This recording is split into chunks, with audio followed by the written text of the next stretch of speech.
right, welcome to Practical Chaos Podcast, Episode 2, Sleep When the Baby Sleeps. I'm Emily, and this is where we're going to explore that bad advice with the best of intentions. So today we're going to be talking about the age-old thing that all of us moms are told, which is to sleep when the baby sleeps. Now, just as a heads up, there might be swears, so prepare your butts. All right, so there is this magical notion that mothers, once you have birthed a child, had you not been able to fall asleep automatically, you are suddenly able to put aside every responsibility and every other thought you have had the minute your new infant falls asleep and suddenly fall asleep with them. It's just this weird, crazy thing because I have no desire to shower or clean up my house that's a disaster because there's burp cloths and bottles and everything else all over the place. And I also don't want to watch a show that, doesn't feature a dancing dinosaur of some sort. Those are things as a mother I definitely don't want to do. If you can't hear the sarcasm in this, then I think we might need to back it up a little bit. All right, so this whole notion of sleeping when the baby sleeps, it is something that, like I said before, everyone is told, sleep when the baby sleeps. Just, you obviously have nothing else you need to be doing. Just sleep when that baby sleeps. It's, like I said, bad advice, best of intentions. As moms, I don't know what goes through our heads that we're suddenly like, yes, that's the best advice I can give to the next new mom. That's all I need is this advice. Me personally, I could not sleep when my baby slept because I worked 2 jobs, nearly full-time at both of them. I returned to work 2 weeks postpartum from a C-section. I am in no way bragging. It was the worst thing in the whole world, and I worked with several girls who did the exact same thing. So I am no different than them in that regard, just the fact that I happen to be speaking about it in a podcast and also a video that you can't see. But, I'm speaking about it in a podcast, but this is something that happens often throughout the United States because we do have a terrible ability for postpartum care for mothers and, fathers as well, that parental leave, maternity leave, these are things that don't exist anywhere else. So, oh dear, the toddler. My face, just for those of you who cannot see it, my face is all crazy because it is currently going on 7 o'clock in the morning, but I have been up since 5. So you don't even get to sleep when the toddler sleeps because my toddler doesn't always sleep. He's currently screaming at Peppa Pig. Like, that's what's happening right now. This is real life. This is the chaos that I am living in, But I returned to work 2 weeks postpartum. I had 2 jobs. I had terrible postpartum anxiety. I had postpartum depression. I had all these fun things that make it nearly impossible for me to sleep when the baby slept because if I wasn't working or trying to clean up my house because my anxiety makes it all crazy, I had this terrible anxiety that if I didn't stare directly at him while he slept, he would not breathe. I know that that's not true, but that's what I was dealing with at the time. So I definitely was very rarely sleeping when my baby slept. Because if I'm not watching him breathe and making sure that he is indeed alive, because who knows what could happen. He could not be alive if I don't keep my 2 eyeballs right on top of him. I was trying to spend time with my husband. My husband's in the military, so the time that I do get to spend with him is very important to me, especially working 2 jobs. Now we have a baby. Trying to maintain any sort of semblance of normalcy within our life was really, really difficult. And also the fact that for the few weeks that I did breastfeed, I just stared at him and his useless nipples and his ability to suddenly fall into the heaviest sleep that ever did exist. And I just wanted to punch him really hard right in the side. But he was fantastic and would help out where he could. It's just difficult when you're both trying to learn these new roles of parenthood and all you want to do is cry and sleep. But there's already somebody else in your house now whose main goal it is to cry and sleep, and it's not you, and it's really sad, and it's really depressing because that's all I wanted to do, is just do all of this. And throughout this time in these early moments of my son's life, was also the time where my husband got sent away across the country for training for like 2 months. Might have been 3 months. For too many months is what it was. He got sent across the country for training. So now I'm working 2 jobs. I have all this terrible postpartum anxiety and postpartum depression that I'm trying to deal with. I have a newborn that I've barely even figured out how I'm living my own life with.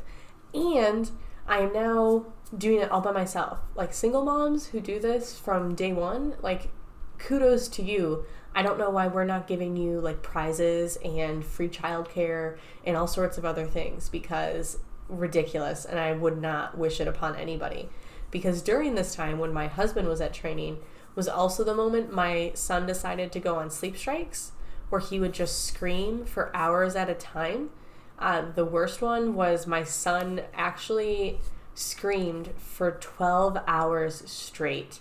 I bounced, I rocked, I put him in a swing, I put him in his little bouncer, I put him in the rock and play that I had. I fed him, I burped him, I gave him a bath. I did everything that they tell you to do to get this child to sleep, and he wouldn't do it. He just wouldn't. He wouldn't do any of it, and it was really depressing. And you want to know when he did finally decide to go to sleep? You wanna know? Was when I cried. I cried, and he was like, "Yes, I've won. I can sleep now." And then just conked out. So do you think that at that moment I wanted to sleep when the baby slept? No, I wanted to cry. I wanted to drink a whole bottle of wine. I needed to do so many things. I wanted to eat food. It was just so much, and I just didn't even know what to do. I wanted to clean my house. I wanted to put everything back in order that was complete chaos around me. And because I was like, oh no, people are going to think I'm not taking care of my kid who's about to come running down these stairs, because I heard him. He's coming. I hear him coming down these stairs right now. But, what is everyone going to think? Oh no, what if I have friends over and they think I'm not taking care of my kid? Do you think my friends cared whether or not my house was clean, or even if I was clean? No, not really. They didn't care about any of that. No, my darling. You cannot go watch your Peppa Pigs. Mama's trying to do her stuff.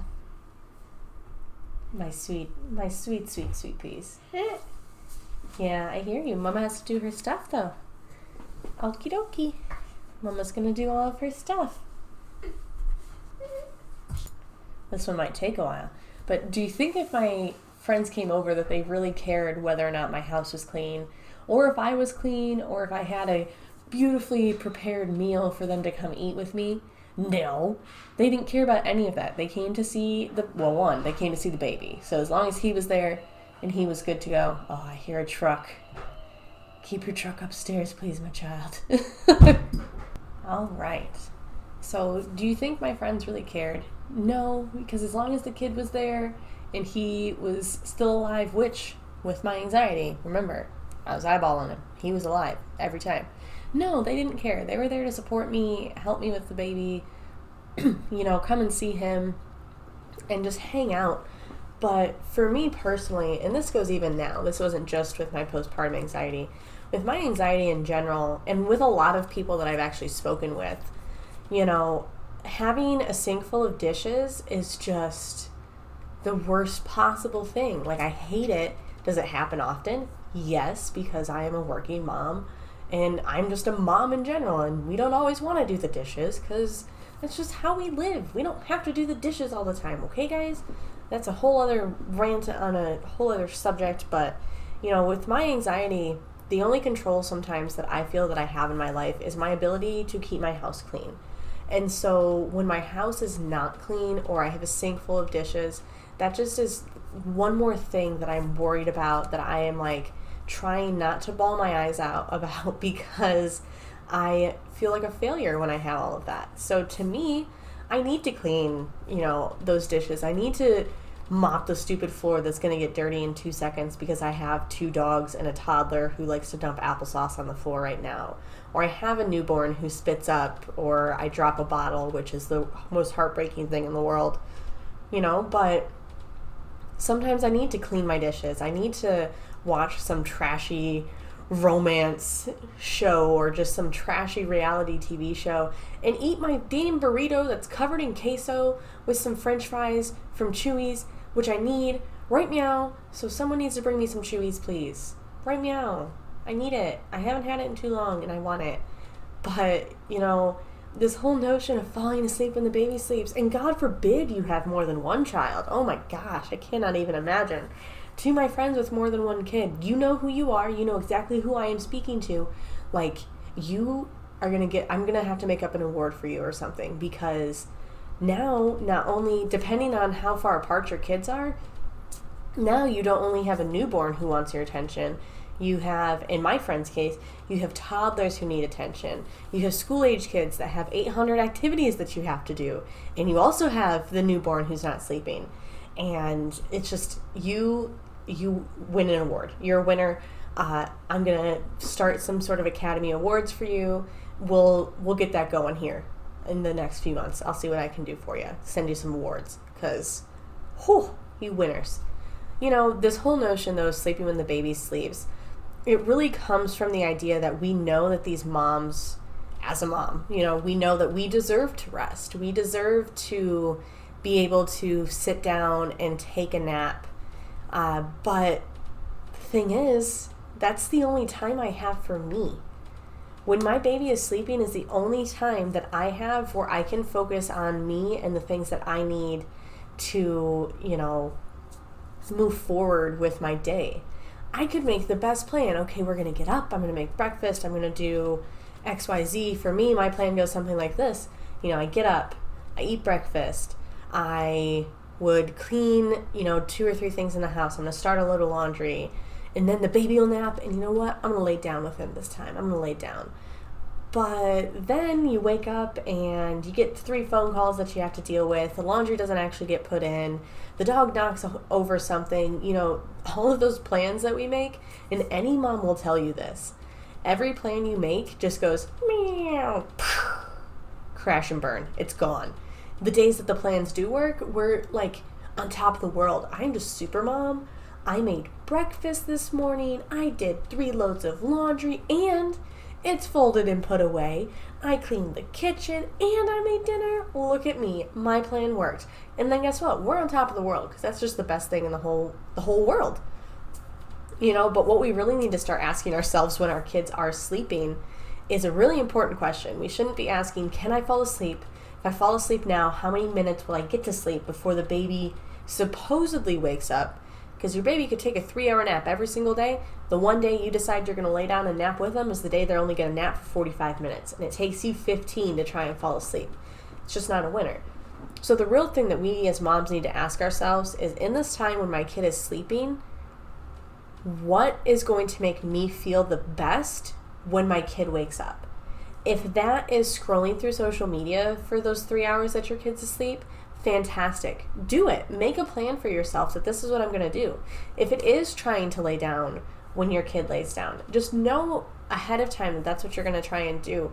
And maybe by doing that instead, knowing you're going to eat a burrito, knowing you're going to watch a movie, by doing that, and that's that thing that's going to make you feel the best, maybe we can start feeling a little bit better and less guilty about not being able to sleep when the baby sleeps, and we can stop slapping people around in our minds. I try not to slap people in real life when I don't have to. But, we can start slapping people around and get away from that and be able to do that thing. Being able to do the self-care, which I'll touch on in the next episode, actually, because I have a whole thing on self-care. But, those self-care things, whether it's taking a shower, just laying in the middle of your floor and doing nothing. Just being able to do when those things that we're needing to do for ourselves.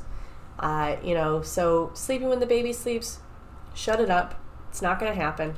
If you do, that's fantastic. You probably planned for it. You mentally prepared yourself to be able to fall asleep in 5 minutes. Because, like I said, that baby who sleeps for 3 hours, well, now it took you rocking and swaying and singing for 45 minutes, and now the baby's finally asleep. You gently lay them in, their bassinet or their crib or wherever they're sleeping, and you're like, yes, I'm a winner. You walk out, that door squeaks just the wrong way, and they're awake again. It's just, you never win. And what if my baby only sleeps when I'm driving them around in my car? What then? Am I supposed to just fall asleep while driving, because I could totally do that. By the time I'm driving my baby around in a car, I could totally go to sleep. That would not be a problem for me. What if my baby only sleeps when I'm pushing him around in a stroller? Because that was a thing that happened for a little bit too. I don't know. He liked to see the sky, some sort of bullshit, but maybe I should just lay down on a park bench and take a nap and just keep my hand on my baby. No one should steal him, right? Because that's also a fear that starts in my head. So how about we all just shut it up about sleeping when the baby sleeps and say, take care of you when the baby sleeps. If that's taking a nap, fantastic. Like I said before, it's great. Everyone who's listening to this is missing all of my close-ups with this camera, and it's pretty great. I just want you all to know.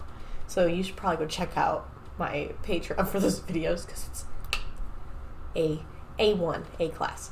What's something that we could do for our mom friends, knowing as moms that you don't get to sleep when the baby sleeps? Well, guess what?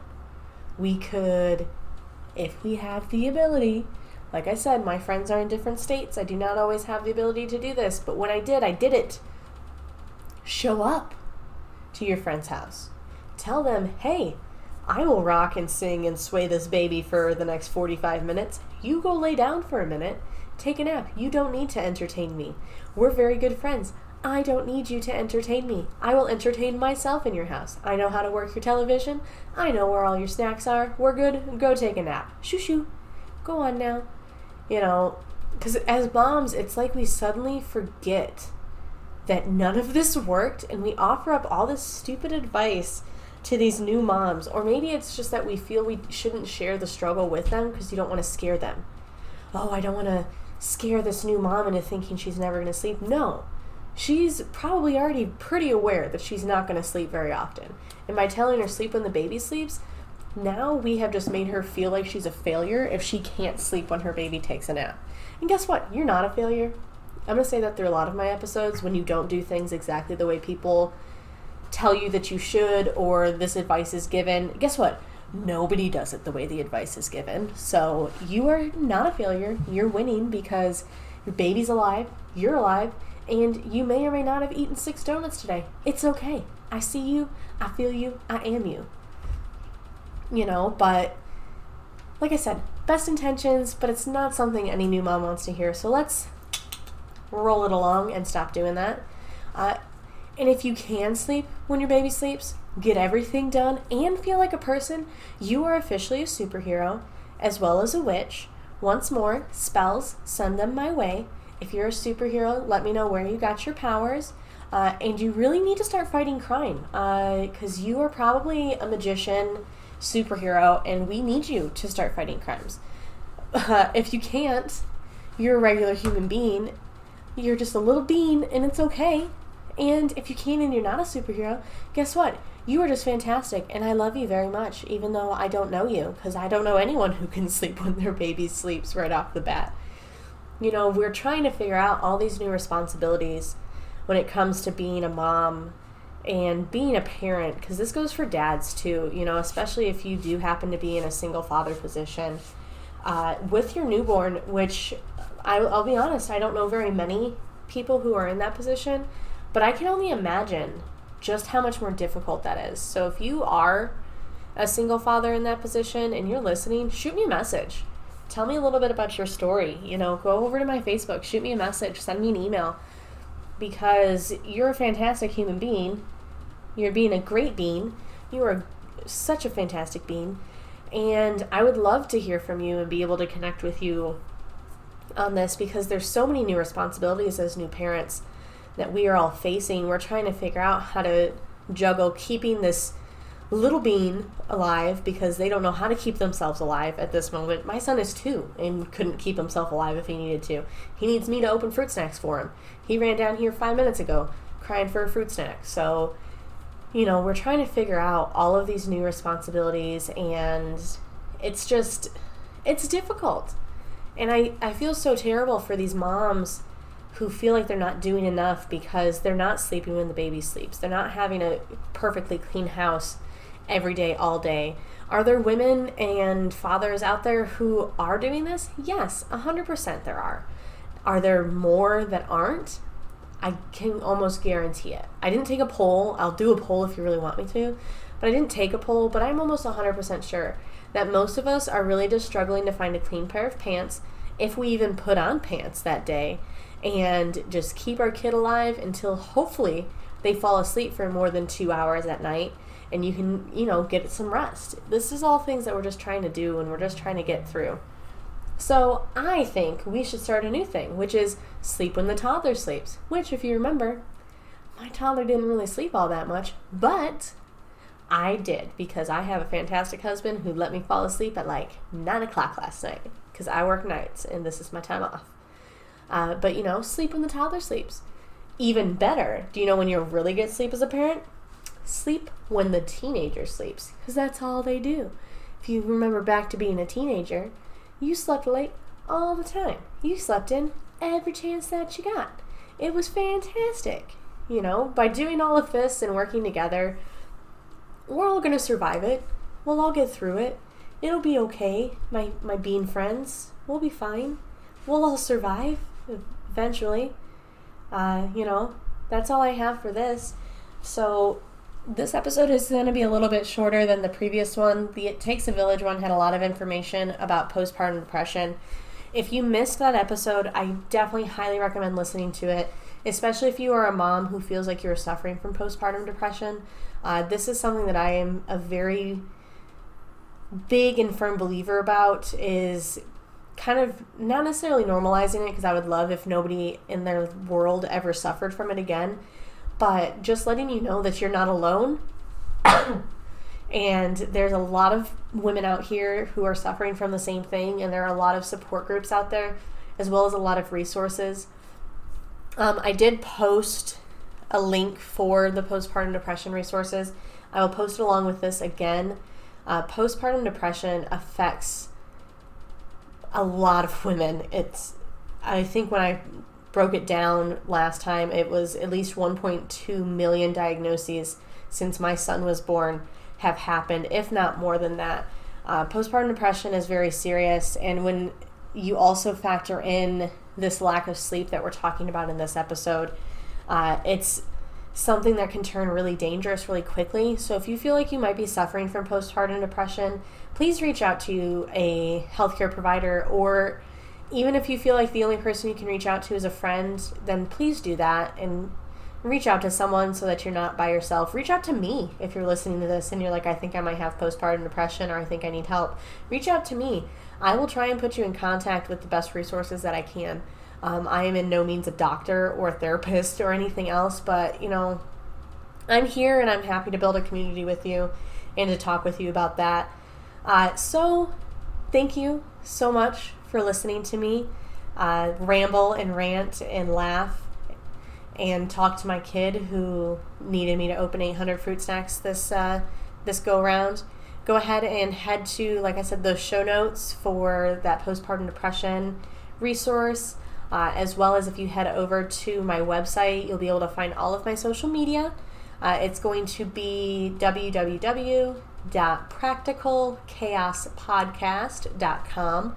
You'll find everything from my blog, which I do touch on a lot of things about my personal life over there day to day, as well as links to all of my social media, including my Facebook, where I do post a lot of resources and just fun stuff, so please feel free to follow me over there.